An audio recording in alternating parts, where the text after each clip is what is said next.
Hey guys, it's me, Tim again. I wanted to do a synopsis of my camping trip on the 9th of January, this past Wednesday. I was down at 29 degrees according to the weather. My phone did say it was down about 22 degrees between 2 and 4 o'clock in the morning.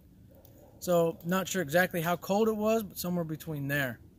I know a lot of people were thinking I was pretty crazy for hammock camping being that cold. So I kind of want to do a video here just to show my setup and how I stayed warm. Now, according to my phone, it wasn't warm inside of my hammock, but it was between 55 and 60 degrees according to my phone. So first I want to start, I have my Rainfly here. It keeps the wind off of me, and right now it is set up a little bit high, just because I am in my yard now. So as part of this Rainfly here, it does have 4 doors, 2 on each side, which just does allow me to open and close the doors so that I can keep wind out and even rain and some snow when it does get that cold. For this video, I am going to open up the Rainfly to make it easier for everybody to see everything.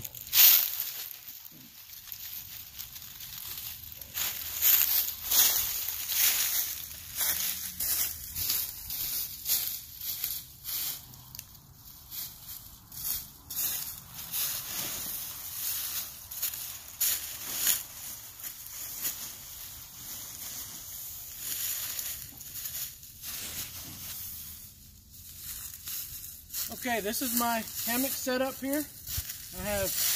This is my hammock, my homemade hammock that I made. This here is my underquilt that I actually used as a pod system.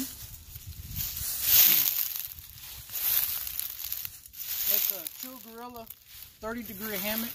I will do more of a review on it later, but I'm decently happy with it, but I am upgrading all of my gear, so it doesn't matter that I'm not perfectly happy with it for now. But to use it as a pod system versus a quilt, you just keep it zipped up. Which one thing I'm not happy about is this little flap on the inside here, which they say is supposed to help with wind, but it doesn't.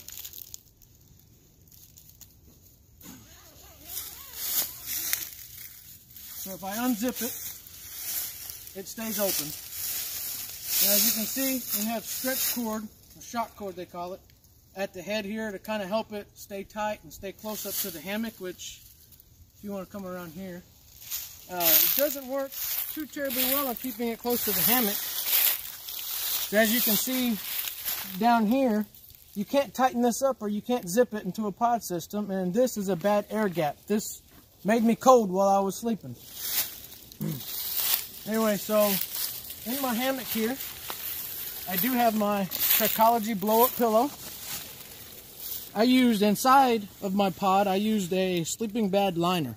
All this does is add about 5 degrees, but it did a lot for that night. It definitely kept the wind off of me. And I slept inside of that. And on top of this Climax or Climate V insulated sleeping blow-up pad, and I have on top of it an insulated liner cover, a quilt liner cover. Total R value, I believe, is about a 6 or so. I don't know what that translates into, but it did allow me to sleep between 55 and 60 degrees, while it was 25 to 30 degrees outside.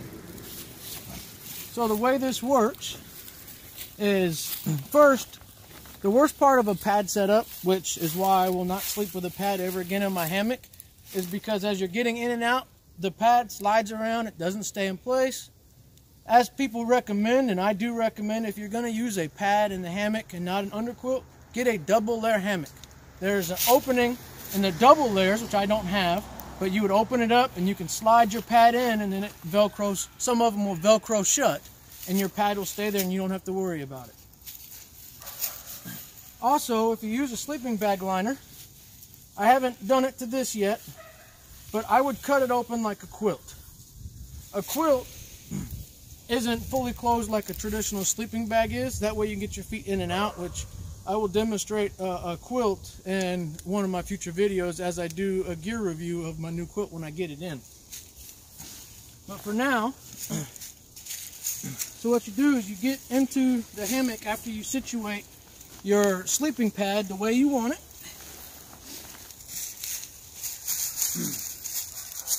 Now, I don't ever wear my shoes in my hammocks like some people do.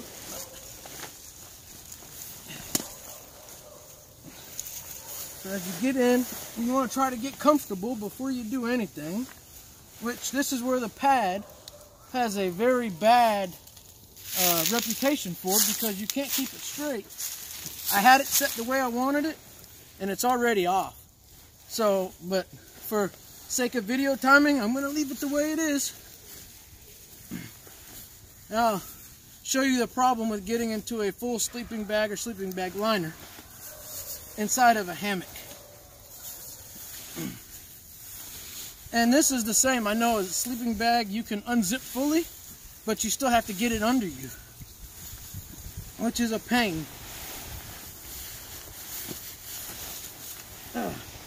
See all that stretch in the hammock, all that stress you put on it. So, I got in my pad liner just like this, and I cover my head up on top of my pillow, and this does great to keep the wind off of you.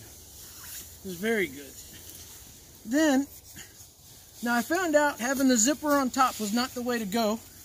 However, putting the zipper on the side, the shock cord, as it pulled down, you do feel it on your head, which is a little annoying. Now I will zip this up. Again, something I didn't like was this little, I have a very short little wind cover here for the zipper, and it's just long enough to work, but just short enough it always gets caught up in the zipper. So annoying.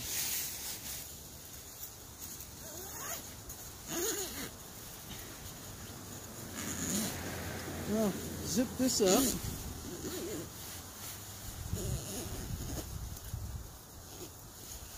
And now you can see how covered up I am right here. Now this is part of the problem with this particular quilt, is it does not all the way cover your head. So you can pull it, and this is part of the problem. I can pull it up to adjust it, and it covers my head.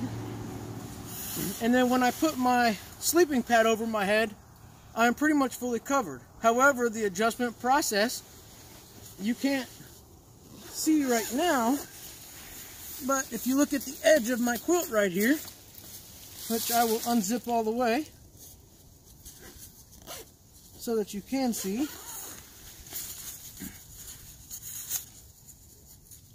I don't want to get out because then it'll mess it up.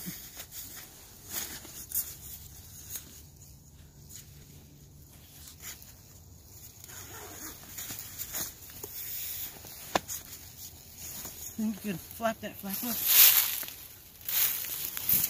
But you can see right here, already, my sleeping pad is coming out of my quilt, or out of my hammock.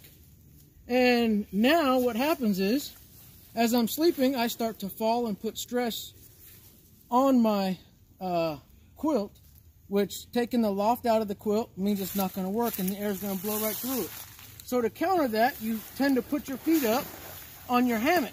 But now, you don't have your R value, your warming effect of the pad, because you're not even on it. And that really sucked trying to sleep. I woke up 4 times trying to readjust this the other night. And it's a pain, especially because you can't adjust it while you're laying in the hammock. So, you see how this sleeping pad liner, you have to get out of it, and you're bouncing all in your hammock. Puts unnecessary stress on it. And you have to get out every time. And now you see how getting out with this pad is even worse. It wants to go all over the place. And I'm in the wide open. I was in this, keeping the wind off of me. So it was even more difficult. And you can tell just how much. It really sucked. And that's why I said I'm not happy with my layout and my current setup. It really sucked. However, I survived. It was, you know, between 22 and 29 degrees outside, and it was between 55 and 60 inside of my hammock setup. Had my kinks, but I survived. I was moderately warm, and well, I would tell a beginner to get a nice cheap setup like this. I mean, if you're not going to be out every night, why not? later on, as I get my new gear, I will, be able to be in colder weathers down in the sub-zero temperatures. Probably only about -10, maybe -15. But for now, that's it. I will do individual gear reviews later on different trips. So for now, if you have any questions, put them down below and I will respond to them when I get the chance. Until then, like my videos, share my videos, and subscribe to my page. Thanks for watching.